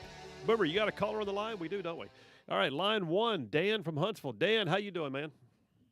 Cat Scratch Shriver, baby. I'm from Detroit. I'm from Detroit, boy, the suburbs, Allen Park. The guy's a Motor City madman. Wham, bam, thank you, ma'am. Yeah. Well, so you got to hear the yeah. interview. What'd you think about hearing your homeboy come on the air? Dude, he loves this country, man. And you know what? The guy's an avid. You know, he hasn't bought a piece of meat in probably 40 years. He gets on his property and he hunts it down. The guy's a true patriot. Loves his country, loves toting the gun. And, man, at his concerts, usually at the end of his concert, back in the day when I used to watch his concerts, he'd take his bow and arrow, man, and he'd have something across the whole stage. Either it was a bullseye or something. It would just let it rip, man, right down the center of it. Perfect strike. Wow. The dude is great. Great concert. He can play the crap out of that guitar. And man, I am proud to say that I'm a Motor City follower of this Motor City madman. Well, he is. In fact, I saw where too he was also named Motor City's all-time greatest guitarist, which has got to be saying something. Oh yeah. The guy's an entertainer. I mean, you know, unfortunately, I didn't get a chance to see his concert, but my friend is from Detroit, Wally Olszewski. You know, and a name like that, you know he's from Detroit, Olszewski, for crying out loud. The guy went to the concert, my buddy, and he said it was unbelievable. Teddy, the only thing he did, he got rid of the locks, man. He cut the hair. And that hair used to be like, it looked like, he made it look Rapunzel look real small. That hair was down to its butt. Hey, Dan. Wham, bam, thank you, man. Go Detroit. Go Michigan! Woo! Dan, thanks for the call, man. Appreciate you being on the air with us. Boomer, if that wasn't a right side ruffian, I don't know what is. That I'm not even sure. Was that Ted Nugent calling in and pretending that he was just a regular fan for the show? I mean, I actually thought it was Ted. It sounded to begin like with. him. When he started talking to me, I was like, wait, is he yanking my chain? Is this really Ted? That's what I thought. Hey, folks, you want to call in? We got time. 833-687-4448. That's 833-68-RIGHT is the Right Side Radio toll-free number. So, yeah, there you go, 833-68-RIGHT. Well, I'm going to kick off number one of the Triple Dipper, Boomer. It's 4:24 p.m., actually, it's turning right now to 4:25. Okay, there you go. 4:25. You made it to 4:25. I made it to 4:25, and I'm just now scooping out a dip. All right, so just depends between the cheek and gums here. What am I talking about? Am I talking about a dip between the cheek and gums, or a scoop of ice cream? What are we? Yes. Yeah. Okay. Yeah. All right. So here's the deal. Number one of the Triple Dipper. I'm calling it Payback What? All right, so to refresh your memory, story broke last week, at least here in Alabama it broke, that Alabama, this story came off of AL.com, by the way. Alabama, here's the headline, dated August 1st, which would be 2 days ago. Alabama overpaid millions in unemployment. Documents show overwhelmed and dysfunctional department. All right, the story prior to that one was about 10 days ago, July 21st. It says on AL.com again, Alabama wants its unemployment checks back, and one quote was, "I'm in utter shock." So here's the bottom line. The state of Alabama's Department of Labor is the one that administers the payments for unemployment compensation. You can imagine, and many of you may have experienced, what it was like when 2 weeks to flatten the curve happened, and next thing you know, the governor is declaring some businesses as non-essential and just shutting them down. And if you worked at a gym or a restaurant, or for that matter, a mom and pop store, and you weren't one of the big boxes, you may have been declared non-essential. You may have worked in a setting where, you know, they said you were non-essential, but if it paid your paycheck, it wasn't non-essential. And all of a sudden, what do? Well, you know, that's what unemployment compensation is supposed to be there for. It was not a voluntary quit. You were laid off. The government, in fact, did it this time. And so you apply for unemployment compensation. And then the federal government got involved, which is always wonderful. The federal government got involved and just flooded all the states with money. Congress passed the CARES Act, I believe it was, and the CARES Act and its various components did things like flooded in unemployment compensation and payroll protection and things like that. Okay, I get it. One of the articles that I've got here in my hands says that Congress passed the law but left the heavy lifting to the states, meaning that all those laws they passed and flooding the money into the states, the money just dropped in tranches. The states had to then, administer that. In Alabama, it's the Department of Labor. And the Department of Labor struggled to keep up. And the Department of Labor did not prove to have a very good track record. So any number of things happened. Here's the story that broke 10 days ago. One lady named Erica Martin opens the article by saying her 16-year-old daughter plays the French horn in the Opelika school band, but after Alabama demanded $15,000 of its pandemic unemployment payments back from Martin, she could barely afford the rent, let alone her daughter's band fees. That's what's happening. Melissa Fass, another one, 35 years old, worked at the Space and Rocket Center in Huntsville, was laid off during the pandemic. It took her a few months to get her unemployment application approved, and she was on assistance for a year before moving down to Florida to take a job as a computer tech. But last year, she got a letter saying she owed Alabama $1,200. She appealed twice and never heard back. While she was talking to AL.com, she went online to check her status and found out it had increased to $20,000. $20,000 the state of Alabama wants back. Her response, I'm in utter shock. She said, this will affect me greatly. It can leave me with nothing. Folks, that's what's happening right now to people.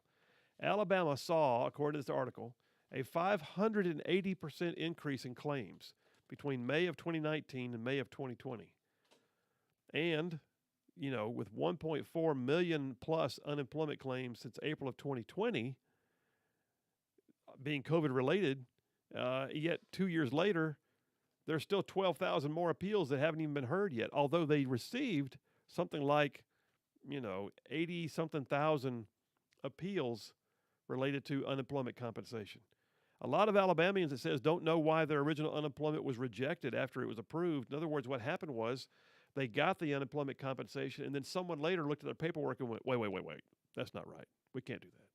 Well, you already did it. You approved it. You wrote the check. And now you want to rescind it and make them pay it back. I got news.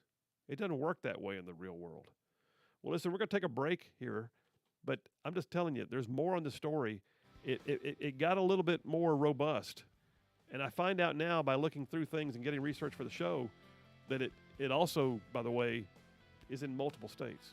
Phil Williams, Rightside Radio. We'll be right back.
And we are back. Phil Williams, Rightside Radio. We are spanning North Alabama from south of Birmingham all the way up to north of Huntsville, from Tuscaloosa to Gadsden, parts of Georgia, Tennessee, and Mississippi thrown in for good measure. Solid conservative, just plain right.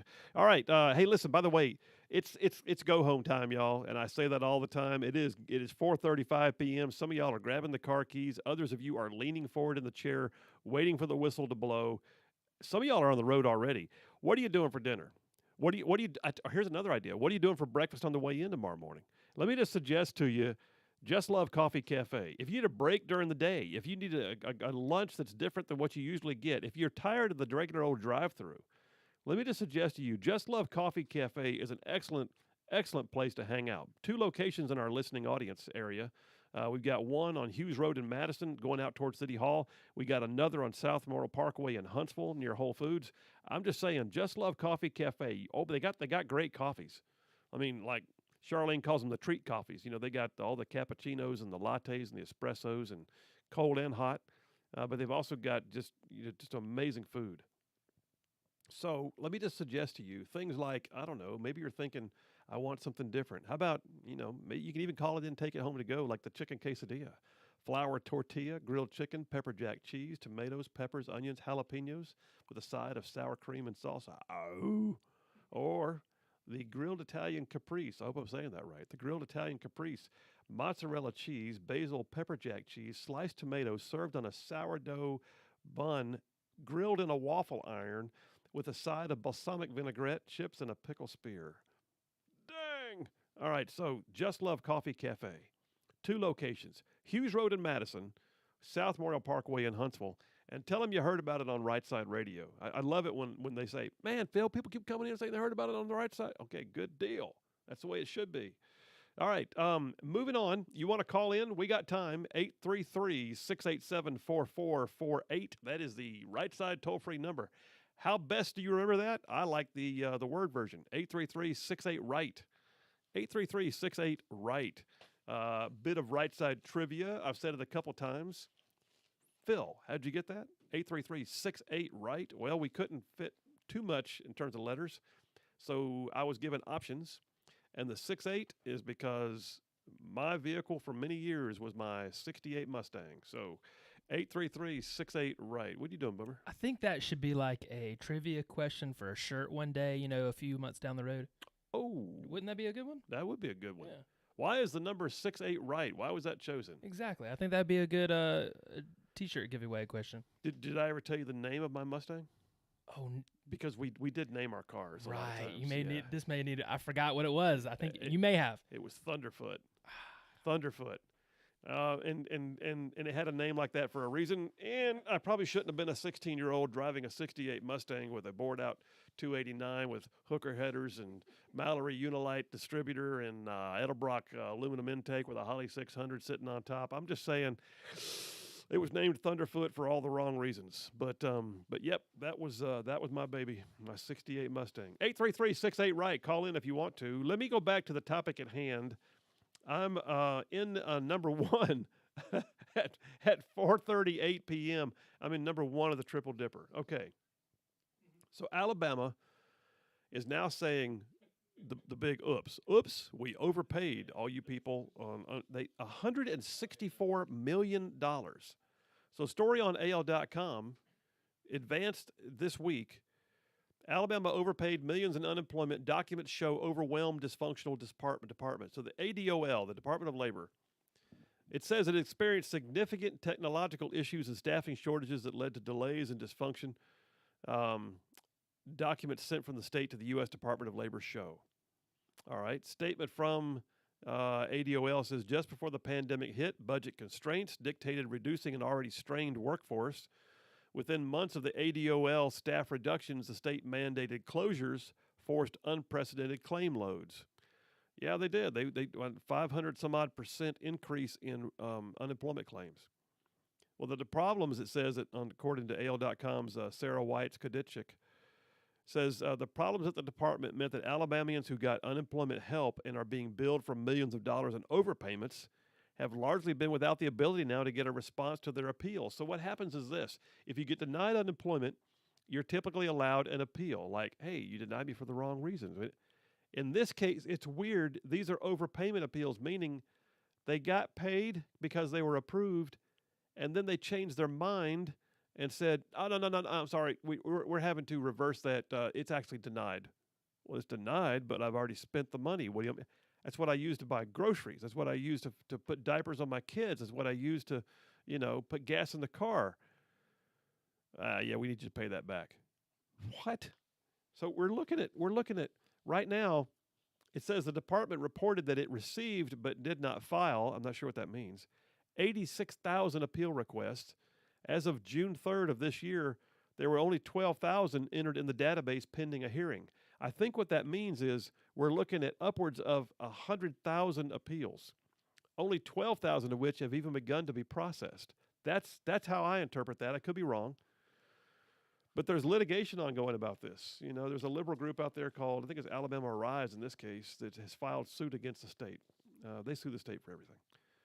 But there's Alabamians that are even facing $15,000 and $20,000 overpayment invoices.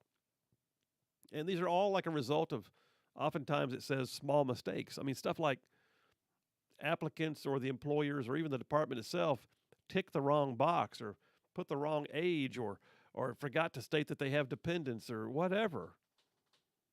It says in 2021, Alabama was an average of 566 days behind on appeals. 566 days behind. In Kansas, it takes 15 days, according to the article. At the end of the day, point being made, Secretary Washington from the Department of Labor is trying to kind of talk his way out of it. But at the end of the day, it's pointed out, and I believe this came from the governor's office, which is taking issue with this. At the end of the day, the agency approved and paid out the claims. And yes, they did. Well, I'm gonna point out that this is wrong, but it's wrong on a different level, because one of the things that I have here in another article, where did this one go? Hang on one second. I got all the paper. Well, the bottom line is, in one of my many articles, because I let myself scramble my order when I was off the air, Congress did pass the opportunity, basically a rule. Legislation included, by the way, a rule that allows the states to forgive overpayment. Well, okay, so why aren't we? Because apparently what I'm hearing in these articles is the states don't always have the ability to do so because they don't have the infrastructure to be able to waive unemployment. What does that even mean? The only thing I can imagine is it's a legislative matter. What I imagine is going to happen now is these appeals are going to be backlogged. No one's going to wind up paying their $12,000 back. I hope they don't wind up garnishing tax refunds and that kind of thing. But in the meantime, I guarantee you someone's going to have to drop a bill in the next legislative session that says, here's the archaic language that has to be changed in Alabama's, revenue code in order to allow for an overpayment to be forgiven if the governor so elects to do so. That's what's going to happen. Because some states have that and some don't. But the federal government has already said, if it came with federal funds, you can do it. Well, of course it did. I mean, the federal funds were propping up the system there for a while, which ain't good in a big way too. But the bottom line is this: it's happening in multiple states. So I got a piece here from NCSL. That's the National Conference of State Legislatures, dated January of this year, believe it or not. And it says the onset of the COVID-19 pandemic led to the single largest increase in unemployment since data collection began in 1948. Wow. So we're looking at, we're literally at, 74 years of data, and we just broke all the records. States issued stay-at-home orders. Capacity reductions at restaurants were reduced, implemented a wide range of social distancing measures. The bottom line is, unemployment rate shot up to 14.8%. It's 2.7 right now, by the way, in Alabama. 14.8% at one point. Although some economists estimate it actually got up to 22%, depending upon how you look at it. And states, it says, often couldn't meet the demands on the unemployment compensation systems. So, yes, then the CARES Act was passed. Yes, money flooded the states. Yes, the hard work was left to the states. Yes, the states did not always have the infrastructure. And yes, bunches and bunches of states right now are in the position that Alabama's in of going, holy cow, we paid out too much stuff. Well, we're looking right now at some of these states, like, for instance, Georgia. Pulled this article off 11 Alive over in Georgia, dated January of this year. It's the same stories. A lady named Casey Carlson was out of work for much of 2020.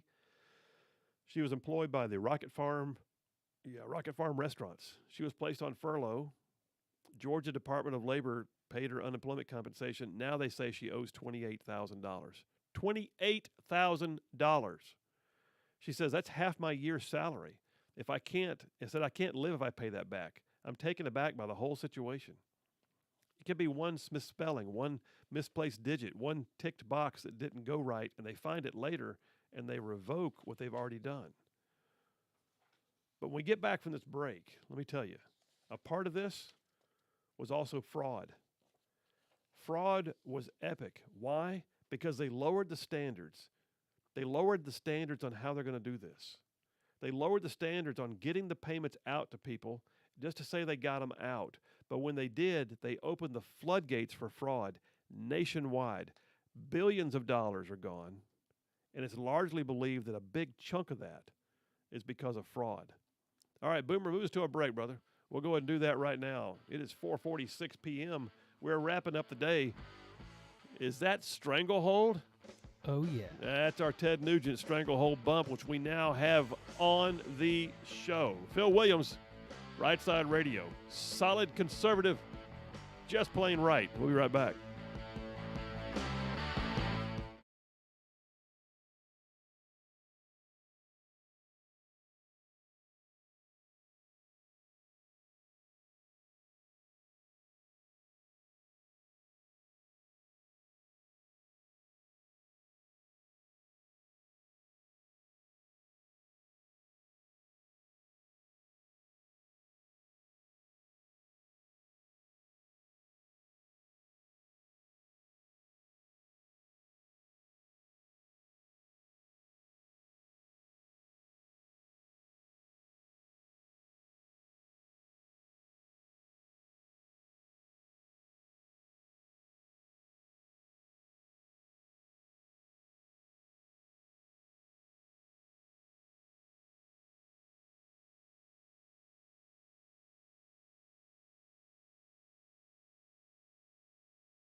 And we are back. Phil Williams, Right Side Radio, solid conservative, just plain right. Hey, we're talking about unemployment, but let me tell you where unemployment has not been a problem. It's ZLA Solutions. ZLA Solutions is one of the best around at getting people back to work. So ZLA Solutions has been with us since this show started as one of our original sponsors. They're still with us. And all over North Alabama, they are tied in with some of the best and top-end employer groups, big box employers. And they are providing employees to those employers at rates like they've never seen before. They're part of the reason I would say why Alabama's unemployment rate is only 2.7%. That's pretty epically good. But yeah, at ZLA Solutions, they can do all the recruiting, the background checks, the drug testing, blue collar, white collar, no collar, it don't matter. ZLA Solutions, they like to say at ZLA, we don't make it, we just make it better, because that's the deal. They literally live to make your business better. And so they'll find you the people you need. Temp or direct hire, doesn't matter. They'll find you the people that you need. And if you're looking for a job by yourself, go to their website, zlausa.com. That's the deal, folks. Check them out. ZLA Solutions at zlausa.com. Tell them you heard about it on Right Side Radio. All right, wrapping up the day. I got time for a couple of calls if you want to. 833-687-4448. That's 833-68-RIGHT. 833-68-RIGHT. I'm finishing up the first part of the Triple Dipper. I'm finishing a dip. I got one dip going, Boomer. Just one. I got a dip. All right. Putting a dip in just between the cheeks and gums. Here we go. All right. So I'm talking about payback what? That's been the title for this one. Payback what? Yeah. Alabama Department of Labor. Apparently they're not alone in their dysfunction, because it's been dysfunction all over the nation. In some states, it's been even worse than Alabama. And in case you missed it, in case you just got in the car and turned the radio on, the deal is this. Unemployment compensation claims went through the roof when, our state began to shut down. And businesses had to turn people out. And a lot of times they were forced to turn them out.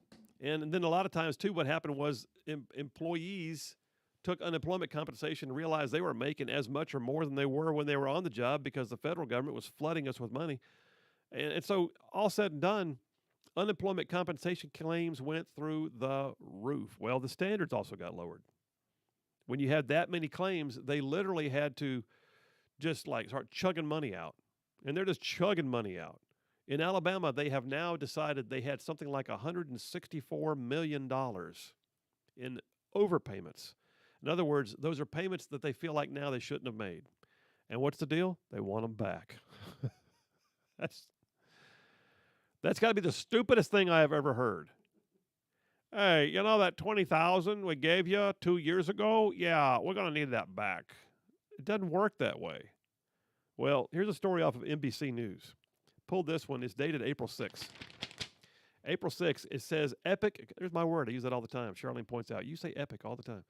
Epic COVID fraud galls state watchdogs. Quote, the system failed at almost every conceivable level. So here's the story. It says, not long after pandemic unemployment aid began to flow in Ohio, that state's top auditor grew concerned. His name was Keith Faber. Faber had seen reports that a Nigerian crime ring had scammed Washington state out of millions of dollars. He wanted to know whether Ohio was seeing any evidence of fraud. They pretty much said, nothing to see here, ma'am, just move on. He soon found out, though, that was not true. So a statewide audit, he said, turned up some highly alarming findings. More than 80,000 claims had been paid out to prisoners. 80,000 unemployment claims to prisoners. He said more than 140,000 claims have been paid in Ohio to dead people. All right, we're at 220,000 claims between prisoners and the dead folk. All right, officials, it says, now believe the vast majority that came from people who seem to be behind bars were actually being filed by scammers who was stolen their identity. It was so pervasive. Here's the thing. It was so pervasive that the state auditor, Faber, who was investigating all this, found out that an unemployment claim had been filed under his name as well. He was a state auditor. He didn't miss a paycheck. He didn't apply for anything. They stole his name. He's the one auditing. He finds out there was one in his name.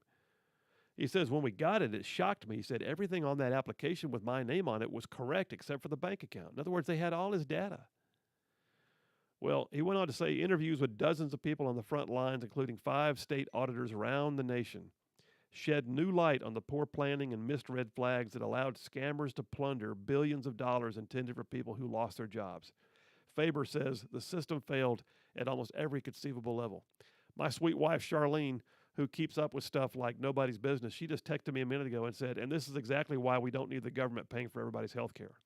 Yeah, I would agree. All right, so it goes on to say that was Ohio. Ohio got the idea because of what they saw in Washington. It also happened in Mississippi. It says Mississippi, the Department of Employment Security dropped their basic internal controls. Things like they would normally do, like checking to see whether the applicants were actively seeking work or even whether their IP addresses were from in the state. In other words, they're emailing it in, and you can tell it comes from Nigeria. But they didn't check that kind of thing.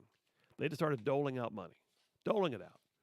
Well, the Department of State's, or Mississippi's Department of State auditor, I'm sorry, let me say that again, Mississippi's State Auditor, Shad White, said that as he reviewed the results of his first audit, he thought to himself, this is tragic.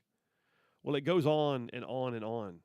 Estimates of $500 million in COVID overpayments in Mississippi. Then you've got Illinois, where the state auditor finally said, you know what, when you have faults in the system, it's garbage in and garbage out. And that garbage included like claims for people who were in their 90s who were never employed anymore. And, you know, the initial audit showed that $155 million went to fraud just in the first 7 weeks. Folks, I'm telling you, this is what happens when the government throws money into the wind. It's exactly what happened. It's like they threw money into the wind and the crowd ran around and snatched it, and then they wanted it back. It's like as if the bag of money fell off the back of the armored car. And now they called and said, hey, if you picked up money on the side of the road, would you please bring that back? That's what's happening right now. Except they know their names. And they're asking, invoicing, demanding that people pay it back. All right, what a day. Phil Williams, Rightside Radio. It's been a great one. Coming up next, you got the great one, Mark Levin. Boomer and I back here tomorrow at 2. You guys have a great night. We'll see you then.